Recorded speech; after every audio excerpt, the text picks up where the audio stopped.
Good evening, everyone. My name is Frank Farrugia. I am the Secretary of the Sutherland Shire Business Chamber. We are a not-for-profit, member-based organisation. We help facilitate business growth by organising networking events so businesses can promote themselves to their peers. We also offer educational events, and we advocate for businesses to local, state and federal governments to help facilitate business and economic growth in the Sutherland Shire. Today, we are joined with a special guest, Deputy Mayor Michael Forshaw, which we really appreciate you taking the time today to answer some questions which have been submitted by members for today. So Michael, I really appreciate your time. Thank you for coming in, and maybe you want to say a little bit about yourself. I mean, I know that you're local, you've been in the Sutherland Shire there for extremely long time. I shouldn't say that, for a very short time, I should say, to be honest. And and then we can go into some questions. Yeah, well, thank you, Frank, for firstly the opportunity to be here today, and thank you to all those who are watching. And in these difficult times, it's really great that people are particularly still, involved and working hard in our non-profit community-based organisations, and yours is an extremely important one. I've lived in the Shire all my life, I've never really wanted to live anywhere else, even though I've, like everyone, who's travelled around. But the Shire is part of me. My family have been here for many years. Well, all my members of my family live in the Shire, except one who lives in Stanwell Park, not far away. My parents spent many years here, so and I'm very privileged to be the Deputy Mayor on the Sutherland Shire Council at the moment, and hopefully can answer some questions for your members. Yeah, I can definitely attest it is definitely a great place to be, as most of the audience would know. So we'll start with the first question, which has been submitted. So can you update us on the effectiveness of the current advertising campaign the council has implemented for tourism in the Shire? Well, thank you. Look, as we know, tourism is a very important part of our local economy, and it's one that we would like to see grow and prosper into the future. Difficult times at the moment, but prior to the COVID pandemic earlier this year, Council had been actively involved in some promotional advertising and campaigns. One significant one was in, it's called Time Out magazine, a digital service. And we had three series in that promotion. One was Spend a Day in Cronulla, it's called Sunday Vibes. That was in February and March, in the summertime. Bikes and brews, come to the Shire and enjoy the bike riding. And we have many bike paths now that have been constructed and more being planned for that both healthy and enjoyable activity. And another one was Spend a Day in Bundeena. Bundeena, of course, is one of the jewels of our area in the Royal National Park, a ferry ride across, and extremely popular, as we know. And another one which is only just kicking off now is Australian Traveller magazine has featured an advertorial piece, 48 hours in Cronulla. Spend a little bit longer. That's something that we have lots of day trippers. I think it's figures around about 1.2 million day trip visitors to the Shire. We have lots of international visitors and other visitors coming for overnight stays, but that is an area of our tourism that we certainly would like to see prosper more. And that includes, of course, how we can try and promote some more overnight stay accommodation in the Shire. And I might should just say, of course, it's not all well, it's a bit of a catch-22. People who live in the Shire know traffic, parking, congestion, they are serious issues, and unfortunately at times that goes hand in hand with people who want to come to our shire or who live in the shire, want to visit our beautiful beaches and parks and enjoy our wonderful outdoor activities. Yeah. So these are issues that we grapple with constantly. Yeah. Do you think that could be affecting people staying for so long because it could be a little bit difficult getting that kind of ease of access? No, look, I don't think it sort of inhibits visitors, say particularly for overnight stay. I think one of the things I hear regularly is for residents living in the Shire, how sometimes it's difficult to move around on weekends in the summer when I live in Cronulla and of course that's been magnified because of COVID, as we know. So I think that we've got a really good blend here. You know, everyone says we don't want to be the Gold Coast or that type of area, but at the same time, some more overnight stay tourism would be beneficial. And I think it really comes back down to having the facilities, the infrastructure to cater for that demand. Yeah. Okay. Well, I guess that goes on to my next question here is about parking in the Sutherland area, how it has become a bit difficult. And one of the members who submitted a question is saying how they feel like it's hard to grow business in the area. So are there any future plans at the moment to try to combat these difficulties? Council is always looking at the whole issue of parking and traffic and congestion. Now, some of these things are, you know, we just can't make cars disappear off our roads. I think the figures show that over 65%, I think the last figure I saw, of employees in the Shire travel out of the Shire each day to go to work. That's not necessarily the case at the moment, but that's so. You know, driving in and out of the Shire is an issue, and it's one that's increased as we've had more development. What council has, excuse me, we have a committee established now, which is working on a across the Shire parking strategy. Looking at all, you know, issues related to parking. Now, suggestions are put up from time to time, such as we need more parking stations. There's a couple of difficulties there. One is that you have to have the land available to build a parking station, a multi-storey parking station or an underground parking station. That's the first issue. The second issue, it is incredibly expensive. Each spot's costs about $60,000 in round figures for an underground parking station. This is money that the council just doesn't have. And one of the other problems, of course, is that sometimes, you know, you put a large parking station in there and it fills up so quickly that it even can attract more cars. So other proposals that have been often advanced is paid parking, but that is not something that the council is entertaining at all. We are the only local government area in the metropolitan area alongside a beach that doesn't have paid parking. And we'd like to keep it that way if possible. But one of the things that we are going to look at is the timing of parking. We have quite a few areas which has unlimited parking, particularly over weekends.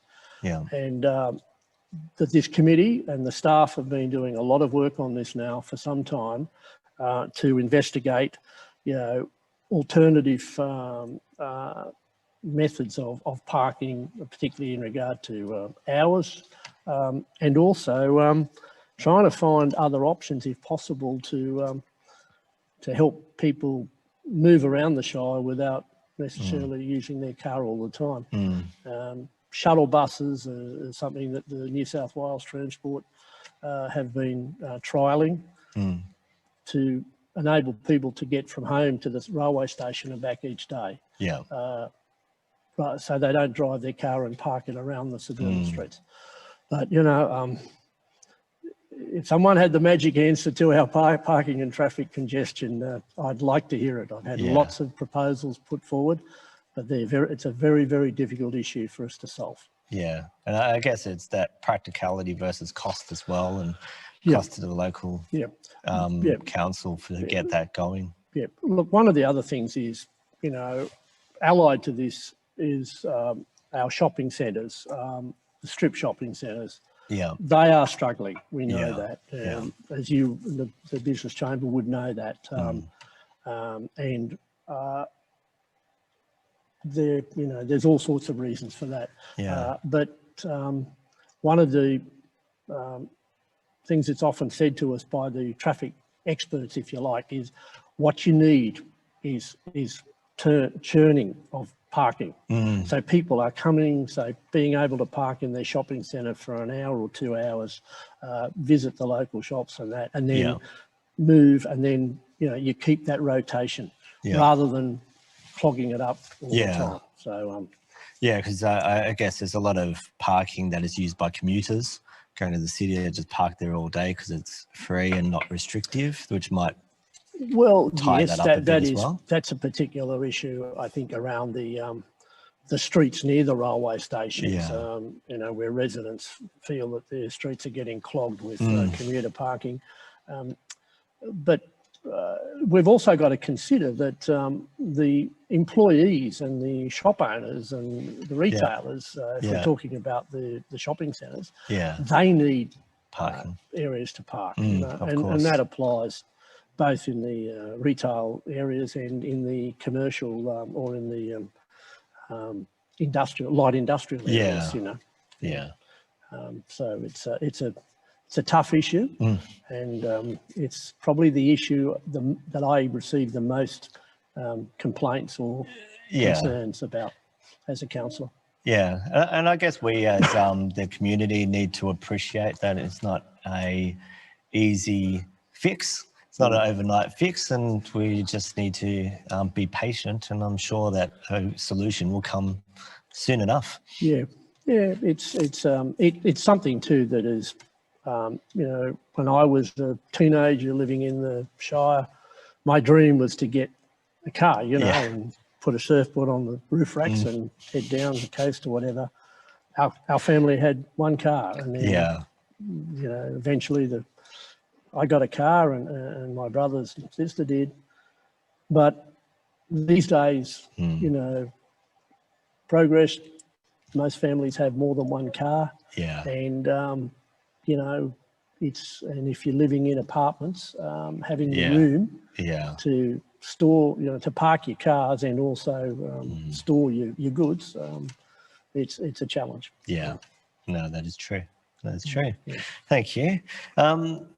Now, another one's about, which is big focus at the moment, is the COVID-19 and the restrictions that have been imposed on businesses. Now that the regulations are relaxing, there's still some restriction being put on businesses. How is the local government monitoring businesses to ensure people and businesses are doing the right thing? Well, can I just say a couple of things about this? I want to particularly thank and pay great credit to our community, both residents, our businesses, because the way in which they have cooperated right across the Shire with this, you know, unbelievable sort of change to our lives and their daily lives has been extremely difficult. People have been complying, and of course, what's happened is that decisions are made at national government or federal government level, state government level. They filter down through the Department of Health and the other authorities to the local councils, and in many cases, we are the ones who have to implement them or you know, monitor them. And over the course of the last 9 months, as people know, we've had to close a lot of facilities, leisure centres, libraries. The restrictions on businesses operating, it's been very tough. And I think, you know, by and large, you know, we've successfully managed this as a community. Yeah. Councils, two ways that we've monitored the restrictions that were put in place was through our own council officers, our rangers and other staff who have to go around, and you know, that's a difficult job.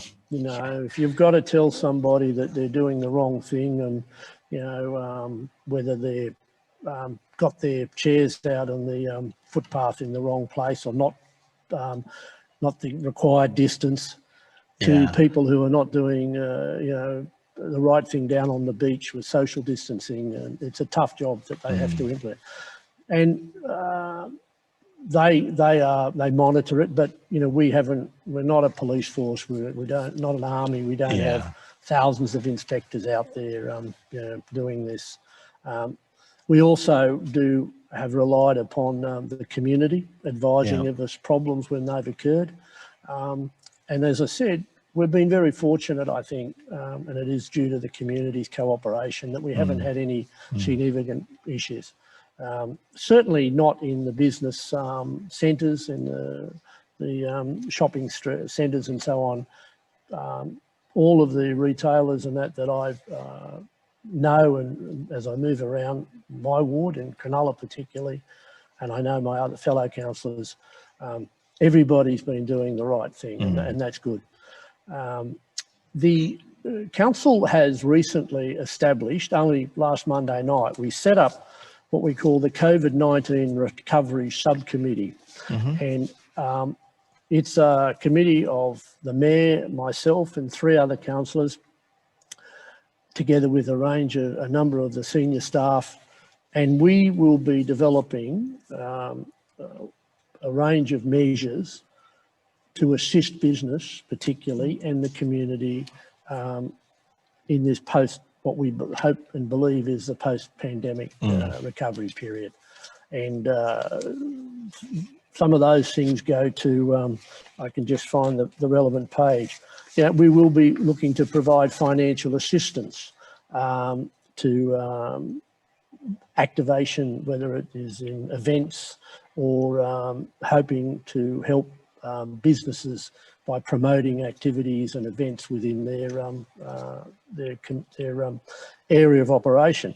We'll also be looking at how we can streamline local approvals for things like pop-up dining areas or street stalls, whatever. Now, here I'm talking about retailing, particularly in the shopping centres. But we'll be looking at a range of proposals that are coming through, and it's all geared to how can we take advantage of the relaxing of the restrictions and the trying to open up our local economy as much as possible. And we would welcome you know, ideas and proposals from your members and other community groups to, you know, so we can consider those proposals.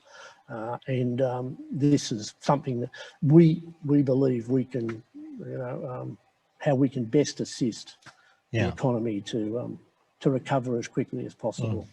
But it's you know, we are required to comply with Department of Health orders and orders that come through from the police and other authorities.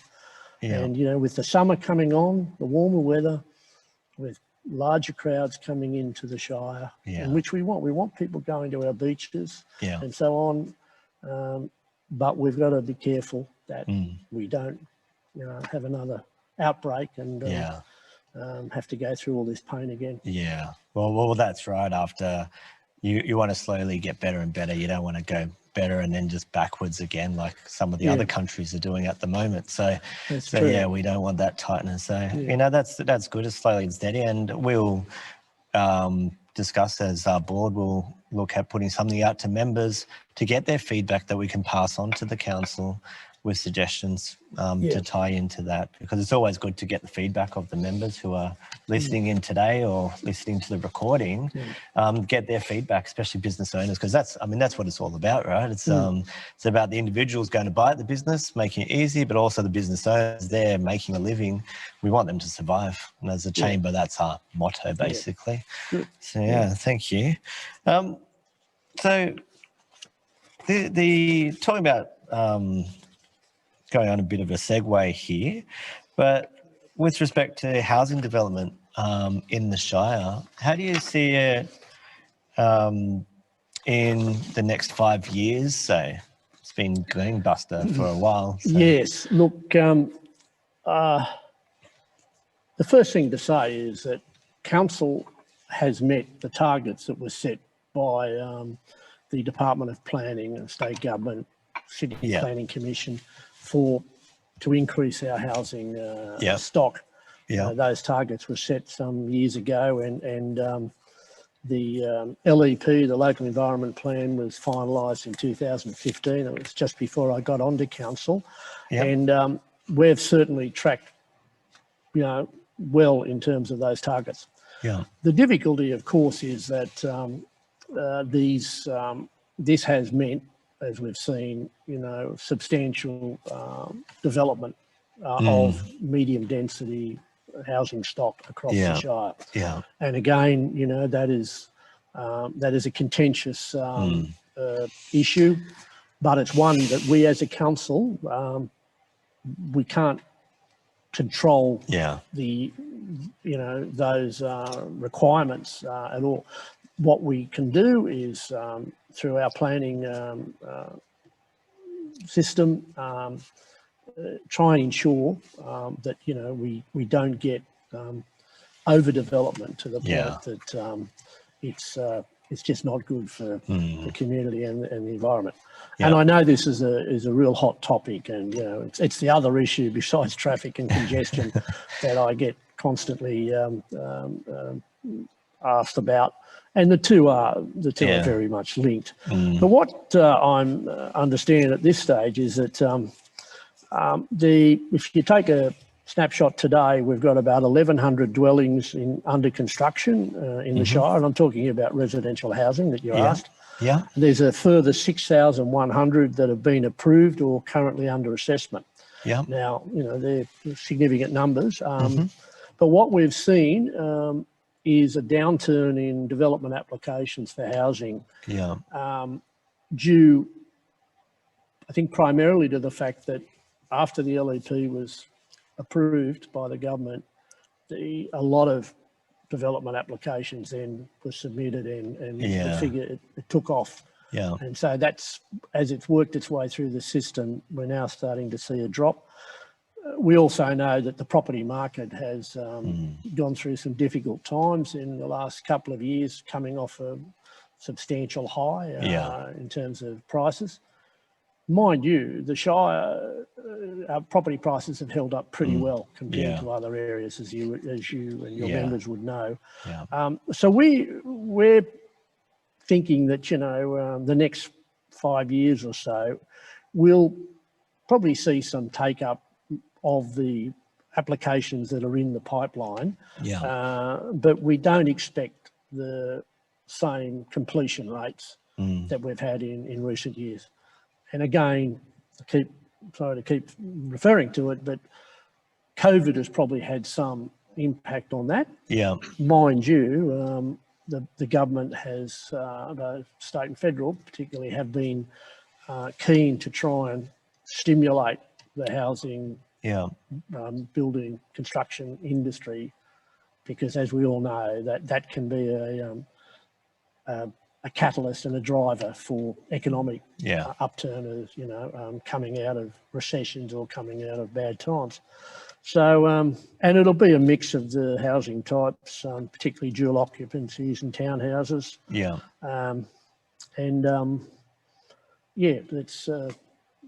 It's I think we're going to see a fairly sort of steady approach, an outcome from here on in. Not the sort of big boom, if you like, or takeoff that occurred you know, 3 or 4 years ago. Yeah. Okay. So going back what you're saying about completion. So you're saying, so everyone understands is people will put in a DA, get that approval. They may not actually go. Yes, yeah. They might not find it profitable to then actually build and proceed with yeah, it. look, there, as I said, on the figures I have here, 6,100 have either been approved or are in the system for approval. But that doesn't mean that they'll all start on the day the DA is approved. And I should also make this point, because it's an important point. A lot of people aren't necessarily across, and I know in the associations and the organisations are, but broadly, elected councillors, we do not determine DAs. No. We have no power over planning. We can set the policy parameters, but we can't determine the DAs.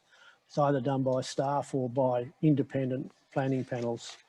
So, but the 6,100 that are in the system now, yes, the take-up rate is not as high as it was a few years ago. Simply because people maybe are looking at their financial arrangements. They may have been impacted by the employment being affected by COVID, or, you know, the market is dictating that, you know, it's not necessarily the best time to, for them personally, but it'll be steady. Well, construction is one of the biggest drivers in the economy, and I know that for sure. Well, it's certainly usually biggest indicators. In the Shire, construction, housing construction and retail are the two big business sectors in the stats by far. And you're right, people do have a number of years before they have to actually activate a DA. Okay, thank you. So there's occasionally there's a survey that goes around. Believe it may be on a yearly basis. So when those surveys go around, everyone submits their answers. So what happens with all that data? Well, we have an economic development unit at the council, and all of that survey information, together with you know, census data and all sorts of other indicators that they can tap into. It's assessed by the team there at council, and you know, it then informs, if you like, the strategies and the plans that council every year or every couple of years has to formulate. This is a requirement by state government, by the Department of Planning, that we have to every number of years have plans for a range of council's activities. And those surveys, those strategies, those strategies, they will then go out, be put out as a draft for the community to comment. And I'm sure you and your members would have seen them. I suppose our current strategy, which was endorsed 2 years ago now, it's got 4 key objectives, which is to increase local business turnover, to increase local jobs, to increase the tourism spend, which we were talking about earlier, and to increase the skills of our local people. So we're very much focused on what council can do to promote those objectives. But we as a council, we are not an education provider. We're not a government department that, you know, builds lots of things for. We do build things, of course, for essentially services and roads and so on. So it's a very, the business survey is a key tool. It's one of a whole lot of tools that the council staff rely on to develop these strategies. But I want to stress that an important element always in all the strategies the council develops is trying to, you know, tap into what the community wants, what they see as their needs. And that's why there's always these public exhibition. We're required to put pretty much everything out on public exhibition for comment. Well, it's about full disclosure, isn't it? Well, it is. Yeah. It's a good system. But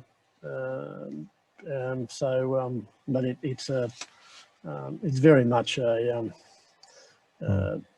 process of engagement. Yeah. With the community and with the various sectors, such as the business community. Yeah. Okay. And just with respect to some of those that are growing, one of them is with education. Being someone who's always been in the Shire, is there any particular industries or sectors that we believe needs more people to be skilled in that sector that's from the Shire, or is it more broadly across the line? Look,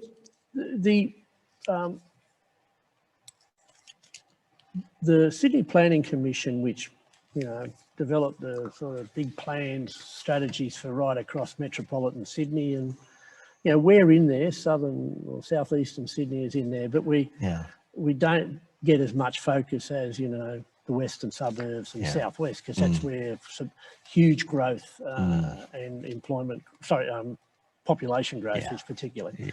But what they indicated was that the sort of industries, employment sectors that should be encouraged in the Shire are education and health-related industries, those two in particular, and tourism, and also, say, science and technology, particularly leveraging off ANSTO. Now, ANSTO are very engaged, have been for a couple of years, or a number of years now, on looking to develop a business park, their research capacity out at Lucas Heights. And council is working with them on their plans. So ANSTO are one of the biggest employers in the Shire outside of the council itself and the hospital. We lost 3 major employers in the last, few years. The fisheries closed at Cronulla. The Kernell Oil Refinery closed, and Toyota's now closed. So a lot of jobs went. And one of my objectives is to try and find a way to,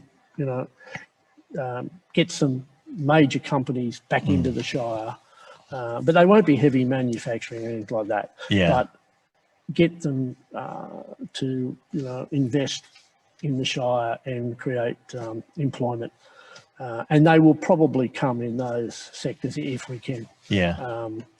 We're looking to see what happens at Toyota Park, where it's now been purchased, and the company is looking at what might happen, because it's a huge site. It's massive site. And there's all sorts of they're developing their proposal, but there could be a lot of jobs there, which would be great.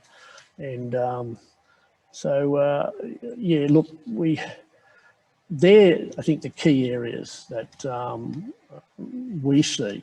But at the end of the day, we don't make that decision either. It's very much we have our input into what we think are the important areas for growth and employment.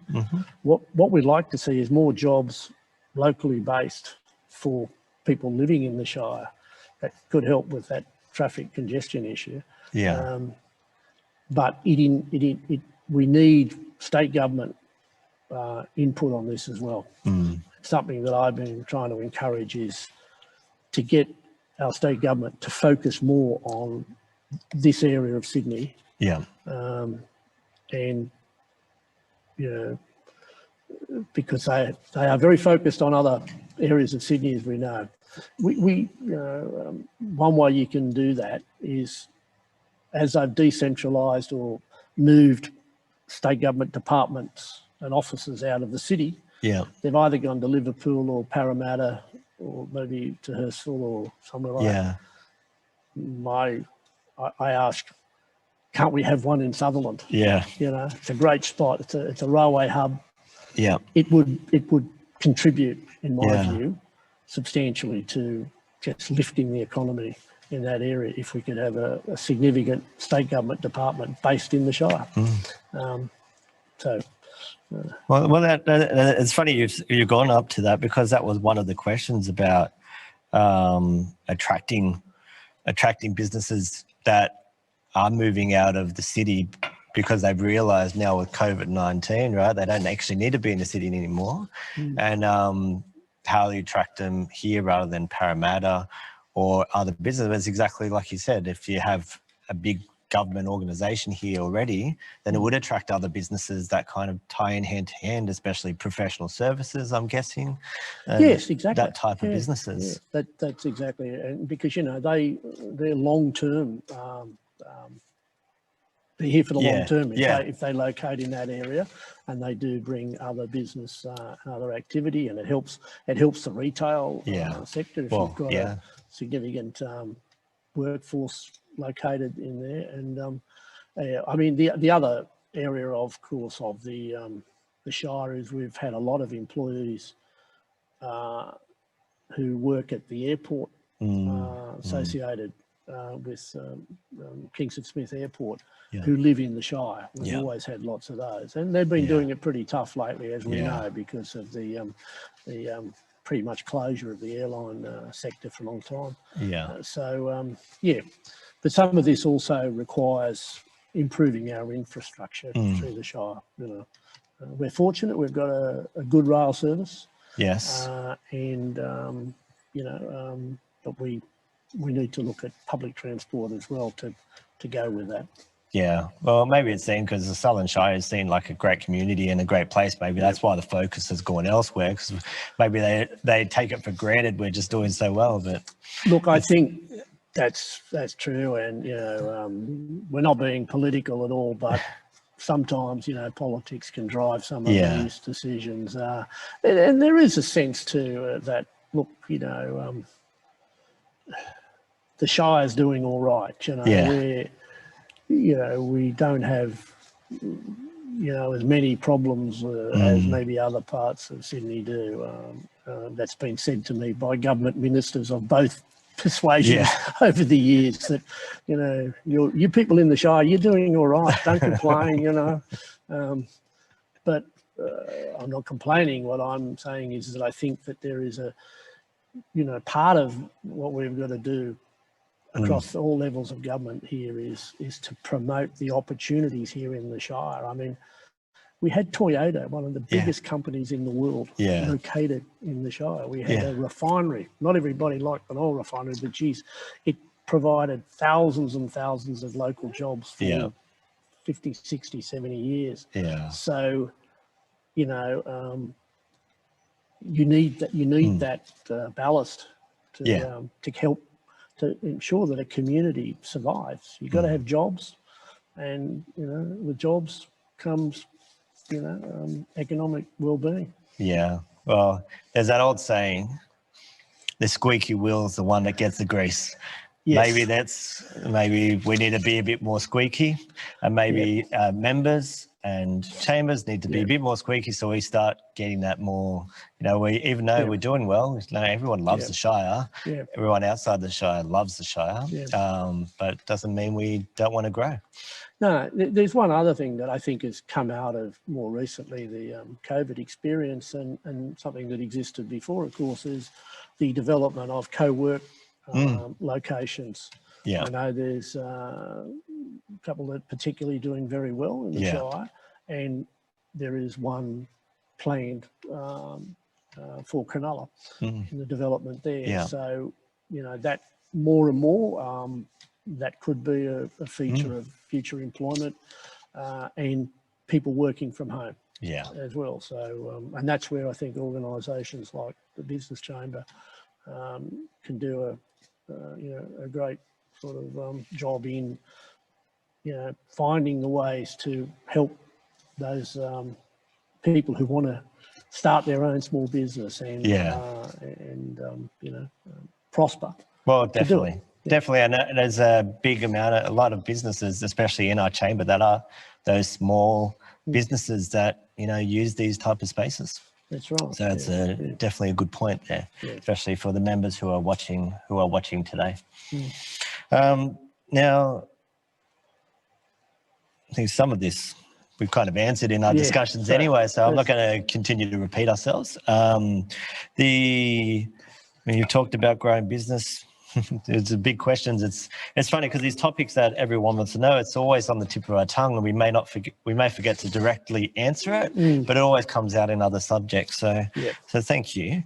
Now, I think this is a big question. We're starting to get close to the tail end of this, but I think it's important. There's these two major developments. There's the Eaton Street in Sutherland, which is the entertainment centre, and there's the apartments corner in the Eaton and Boyle Street. So the developments, they're likely to cause an imposition on the existing businesses in that area.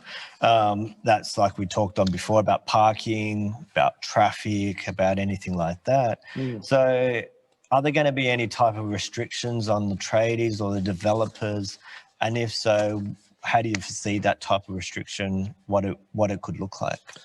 Or if it would be effective? Well, look, I can't say specifically at this stage because there has to be a traffic management plan associated with those developments. And the entertainment centre is, we just last Monday night finalised some of the major issues there with the funding package and the tenders, which I can't go into at the moment. But look, there's always a downside to any construction activity, or particularly in and around our shopping centres. We know that. And I suppose we have to try and manage it as best we can, and the council staff certainly will place a lot of emphasis, and the DAs will require that all of those issues be looked at, the hours of operation, the traffic access, road, hopefully no road closures, but there's always impacts upon surrounding roads. So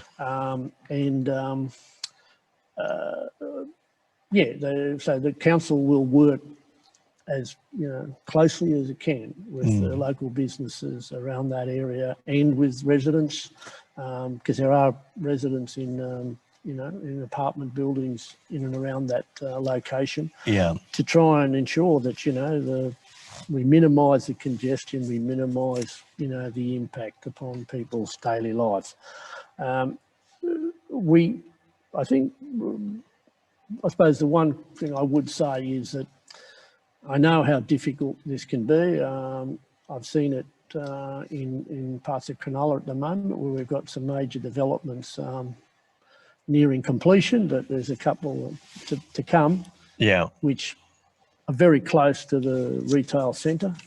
And, the streets are narrow, the laneways are narrow, and, when you've got 9-storey buildings or whatever they are that are constructed, the entertainment centre is not going to be 9 stories, by the way. You have large cranes and you have lots of concrete and so on. So it's very difficult. I'm sorry I have to say that, but I suppose what we want to try and do is the best job we can to manage that, so it doesn't impact. But there will be an impact, and we ask for patience, because we all want our shopping centres, particularly in these areas, to be, and the entertainment centre, it is, it has to be refurbished. It doesn't meet the compliance standards. It doesn't have a lift, and all those sorts of things. So if you want to get more modern facilities which will last us, for the next 40, 50, 60 years, whatever, and you want these, our shopping centres particularly to be enlivened and, business thrive, and that they have to be refurbished. They're quite old in some locations. And you know, you can't, it's like your own house. If you put a new kitchen in, I remember when I did it, I tell you, I think we were trying to get rid of the dust for about 2 months afterwards. There's inevitably some discomfort in order to, and then you look at the end result and you go, well, hopefully it was worth it. Yeah. We believe it will be. You know? Yeah. Well, that's a good point. I mean, and also you don't want to do half a job. You don't want to just do a small job so it's great for traffic and great for the local areas that move around, but also you don't necessarily have that long-term gain. So, and I guess when that is put forward, if members have concerns, perhaps they can direct it to council, or because it always goes out for comment anyway. Yeah. I would have thought. There's always too an issue which is not always understood, that when council does, say, work on its own footpaths and roads and that, particularly around the shopping centres and that, you will often see that, you know, people say, well, why wasn't it finished last week? Shouldn't take that long. But invariably you have services like electricity, Telstra, water, all those services have to be, you know, linked in to the work you're doing. Yeah. And they don't work to our timetable. You know, council might be doing the footpath up or the park or whatever. There's a lot of other activities that we're waiting on them to get their act together and finish it. So it can sort of look like council's not getting it done as quickly as possible, but it's not necessarily council's fault. Can I mention one other thing just before I go, because this is going to happen in the end of this month? One of our great facilities in the Shire, the Cronulla Theatre, Picture Theatre, Hoyts took it over, you know, well, I think it was late last year, early this year. They have completely refurbished the inside of that, and fortunately the location, it hasn't had too much impact on pedestrian traffic or the local businesses, but that's an exciting thing that's happening, because this is a real iconic part of the Shire, that theatre at Cronulla. And I think we're all looking forward to people being able to use it and get back down to the get out for a night at the Pictures. So that's good news. Yeah, no, it's a great location, and no, you're right there, and picked they couldn't help the timing, I guess, when they did it, but you know, open soon enough and people can get back in there. So that's it is good news. It's good news that there is progression. There's always progression in the Shire, and especially lately. I see it as a great thing. And I'm sure a lot of members do as well. So, and speaking of Cronulla, so there's the mall upgrade pending, which we talked about before. And then the question that this person has is in respect to the actual, if there is any opportunity for basically a co-funded project between council and building owners to improve the facade appearance of all the shops and buildings inside the mall. I'm not sure if that means to make it more consistent, but just basically, I guess, make it a bit more modern, that area. Yeah, look, Frank, you've raised something that I've been thinking about for some time. Living in Cronulla, I guess. And well, I lived in Cronulla for the first 25 years of my life. I moved out to Yarrawarra, and then I moved back to Cronulla about 2006, beginning of 2016. But I've always spent a lot of time in Cronulla and you know, other parts of the Shire as well. But look, the issue that's been raised by the person who submitted that question, I think is a crucial one. Council is committed to spending, I think, around about $30 million on upgrading that mall, which needs, you know, it's tired, it needs, and, you know, we've had a lot of community consultation. We had a working group comprising various retailers and community representatives and councillors to come up with a design, and that went out on public exhibition, and you Yeah. know, it's looking good. And there will be work done on the Kingsway as well to improve that. Yeah. So the missing link, if you like, is what you just pointed, is how do we Inspire. jazz up the shops? And, Yeah. you know, I have to say, look, there are problems. One is many of these shops are tenanted. Yeah. And, you know, the business owners, they're struggling. They're working hard to make a dollar and service the community. And we know how hard that is.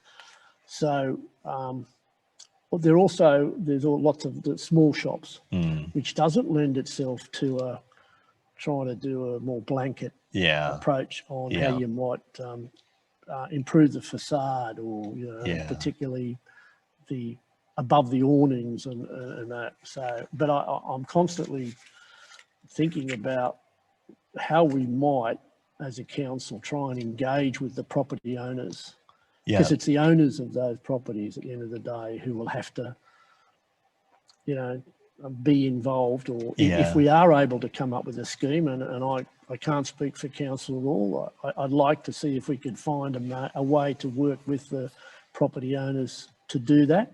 Yeah. It would be great if we got some state government or federal government, you know, support in that regard. Yeah. Because council, we really can't go spending ratepayers' money on private, you know, painting private businesses, as it were, you know.